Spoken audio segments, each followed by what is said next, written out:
The notification lit up my phone during Marcus's graduation ceremony. I was sitting in the third row watching my son walk across the stage to receive his engineering degree with honors. 4 years of late nights, scholarship applications, and watching him work 2 jobs to afford textbooks had led to this moment. He'd graduated summa cum laude, landed a position at a prestigious tech firm, and done it all while I worked double shifts to help him avoid crushing student debt. The auditorium was packed with proud parents, grandparents, and siblings. I'd invited my family 6 weeks ago. Dad said he had a business conflict. Mom said she wasn't feeling well. Victoria mentioned something about her kids' activities. David never responded at all. I glanced at the screen. The family group chat was active. Booked our Paris flights for next week. Celebrating the family's success stories. No room for the disappointments this time. My sister Victoria had posted it. Within seconds the responses poured in. Finally, a trip without dead weight, Mom wrote. Achievement deserves recognition. Failure doesn't get a seat at the table, added my brother David. Dad's message was simple, family winners only. I stared at the screen. Marcus was shaking hands with the dean, his smile visible even from where I sat. The dean was saying something to him, probably congratulating him on his thesis. My phone buzzed again. Sarah, we know you're reading this. Stay home where you belong. I typed back, enjoy your trip. Then I turned my phone to silent and watched my son receive his diploma. The ceremony ended an hour later. Marcus found me in the crowd, his graduation cap tilted sideways, his face flushed with excitement. Mom, I did it. You absolutely did. I hugged him tight. I'm so proud of you. The whole family coming to dinner tonight? I hesitated. They had other plans. But this is about you, not them. His smile faltered slightly, but he recovered. You're right. Let's celebrate anyway. We went to his favorite restaurant, just the 2 of us. While Marcus talked about his job offer at a tech firm in Seattle, I made a decision. That night, after dropping him at his apartment, I sat in my car and pulled out my phone. I opened my banking app and navigated to the business accounts. Harrison Manufacturing had 7 different accounts under my control. Payroll processing, vendor payments, corporate expense cards, operating capital, emergency reserves, executive bonuses, and the marketing budget. My finger hovered over the screen for a moment. Then I made the call. Evening, Mrs. Harrison. What can I help you with? James Peterson had been my private banker for 12 years. He'd helped me restructure the accounts after grandmother died, set up the discrete payment systems that kept the family afloat, and never once questioned why I wanted my ownership kept quiet. James, I need to freeze all operational accounts for Harrison Manufacturing. Effective immediately. There was a pause. All of them? That's the payroll account, the vendor payments, the corporate cards. All of them. May I ask why? I'm exercising my authority as primary account holder and majority shareholder. No transactions should process until I authorize them personally. Understood. I'll need your verbal confirmation code. I provided it. How long until this takes effect? It's already done. The system updates in real time. The corporate cards will decline on the next attempted transaction. Any pending payments will be held for your review. Payroll is scheduled for Friday. Do you want that to process? I thought about it. The factory workers, the office staff, the people who actually made the business run, didn't deserve to suffer because my family was cruel. Payroll processes normally for all non-executive employees. Executive salaries require my approval. I'll flag those accounts. Anything else? Send me a detailed report of all transactions from the past 6 months. I want to see exactly what they've been spending. I'll have that to you by tomorrow morning. Thank you, James. I hung up and drove home. The house felt quiet. I made tea and sat in the kitchen thinking about the past 15 years. When Dad had his first heart attack, I was the one who paid the hospital bills, $240,000 for the surgery, ICU stay, and rehabilitation. Insurance covered some of it, but not enough. When the manufacturing plant nearly went under during the recession, I liquidated my investments to keep it afloat, $800,000 to cover payroll for 6 months while orders dried up. When Mom needed her hip replacement, when Victoria's husband left her with 3 kids and no savings, when David's restaurant failed, I covered it all. Victoria's divorce legal fees, $65,000.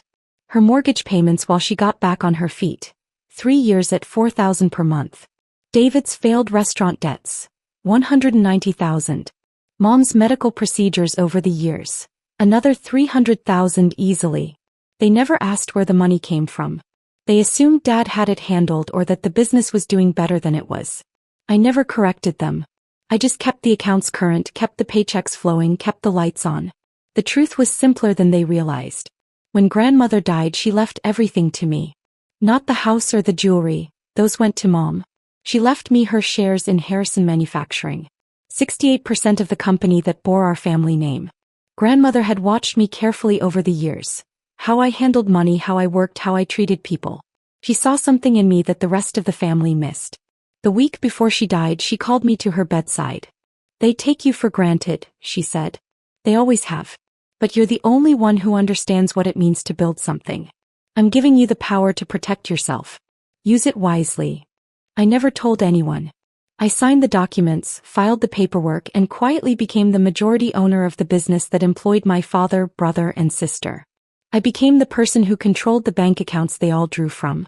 And I never said a word. My phone started buzzing 3 days later. I was at work when Victoria's name appeared on the screen. I let it go to voicemail. She called again. And again. By lunchtime I had 12 missed calls. I listened to the first voicemail during my break. Sarah, my card isn't working. I'm at a store in Paris and it's humiliating. Call me back. The second voicemail was from David. Hey, something's wrong with my corporate card. I tried to pay for dinner and it declined. Can you check with Dad about the accounts? Dad's voicemail was more direct. Sarah, there's a problem with the business accounts. Everything's frozen. I need you to call the bank and sort this out. You still have that contact there, right? I deleted the messages and went back to work. That evening my phone rang constantly. I turned it off and took a bath. When I turned it back on at 10 o'clock, I had 43 missed calls and 27 text messages. I read through them slowly. Victoria, this isn't funny. I'm stuck in Paris with no money. David, our hotel is threatening to kick us out. What's happening? Mom, Sarah, answer your phone. This is a family emergency. Dad, I spoke to the bank.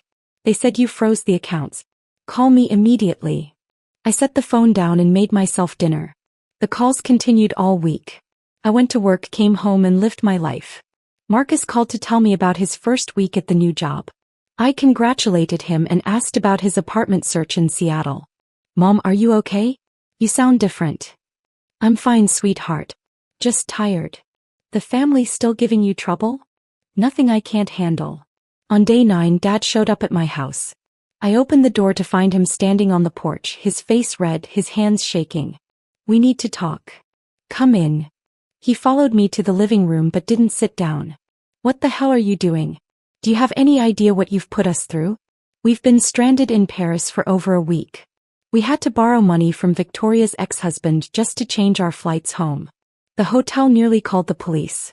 Do you understand how humiliating this has been? I sat on the couch and looked up at him. I understand perfectly. Then fix it. Call the bank and unfreeze the accounts. No. His face went purple. What do you mean, no? I mean, I'm not unfreezing the accounts. Not yet. You can't do this. That's company money. That's our money. Actually, it's my money. The accounts are in my name. The business is in my name. It has been for 15 years. He stared at me. What are you talking about? Grandmother's will. She left me her shares, 68% of Harrison Manufacturing. I've been the majority owner since 2010. I've been funding the accounts, covering the payroll, paying the bills. Every dollar you've spent for the past 15 years came from me. Dad sat down heavily in the chair across from me. That's not possible. Check the corporate filings. Check the bank records. My name is on everything. But I run the company. I'm the president. You're an employee. I'm the owner. His mouth opened and closed. No sound came out. I paid for Mom's surgery. I saved the plant during the recession. I covered Victoria's divorce costs. I bailed out David's restaurant before it went completely under. I've been holding this family together financially while you all treated me like I was nothing. We didn't know. You didn't ask. You just assumed I was the failure. The disappointment. The one with nothing to contribute. Dad's hands were shaking. What do you want? I want you to leave my house. Sarah. Get out. He stood slowly, his face pale. We can fix this. We can apologize. Just unfreeze the accounts and we'll make this right. The accounts will remain frozen until I decide otherwise. Every transaction, every payment, every corporate card swipe, it all requires my personal approval now. You want to take a salary? Ask me. You want to pay a vendor? Ask me. You want to buy lunch? Ask me. You can't run a business like that. It's my business. I'll run it however I want. He walked to the door and stopped. The family excluded me from celebrating my son's graduation. The family called me a disappointment. The family made it very clear I wasn't welcome at the table. So now the family can learn what it's like when the disappointment stops paying the bills. Dad left without another word. The next day, I received a call from the company's lawyer, Thomas Chen. We'd worked together on various filings over the years. Mrs. Harrison, your father is requesting an emergency board meeting to discuss the frozen accounts. Tell him there is no board. I'm the majority shareholder. I make the decisions. He's threatening legal action. On what grounds? I own the company. I control the accounts. Everything is legal and documented. If he wants to sue me, he's welcome to try. But he should know that the moment he does, I'll dissolve the company entirely and sell the assets. There was a long silence. I'll convey that message. Thank you, Thomas. Victoria showed up at my office 2 days later. Security called to ask if I wanted to see her. I almost said no, but curiosity got the better of me. She looked terrible. Her hair was unwashed, her clothes wrinkled. She sat across from my desk and didn't speak for a full minute. I'm sorry. I waited. We were awful to you. The things we said about Marcus's graduation. The Paris trip. All of it. We were horrible and I'm sorry. Okay. That's it? Just okay. What do you want me to say, Victoria? I want you to unfreeze the accounts. I want things to go back to normal. Normal was you treating me like garbage while I paid your bills. I don't want normal anymore. He started crying. I have 3 kids. I can't afford. You'll receive your salary. I'm not cutting anyone off completely. But the corporate cards are gone. The expense accounts are gone. The unlimited access to company funds is gone. You want something, you submit a request like any other employee. This is cruel. I laughed. It surprised both of us. Cruel is excluding your sister from a family celebration because her son isn't good enough for you. Cruel is calling someone a disappointment on the day they're watching their child graduate with honors. You want to see cruel? I can show you what that looks like. Victoria stood up. You've changed. No, I've just stopped pretending you're better than me. She left crying. Over the next month, I restructured everything. I hired a new management team. I set up proper oversight for the accounts. I established salaries and budgets for Dad, David, and Victoria. They were generous salaries, far more than they deserved, but they were fixed. No more unlimited access. No more corporate cards for personal expenses. No more treating the company like a piggy bank. Marcus called me from Seattle. Mom, I heard what happened. Dad called me. What did he say? That you went crazy and froze all the family money. But I did some research. Grandmother left you the business, didn't she? She did. And you've been funding everything all these years. I have. Why didn't you tell anyone? I thought about it. Because I thought it was easier. I thought keeping the peace was worth more than getting credit. I was wrong. I'm proud of you, Mom. Thank you, sweetheart.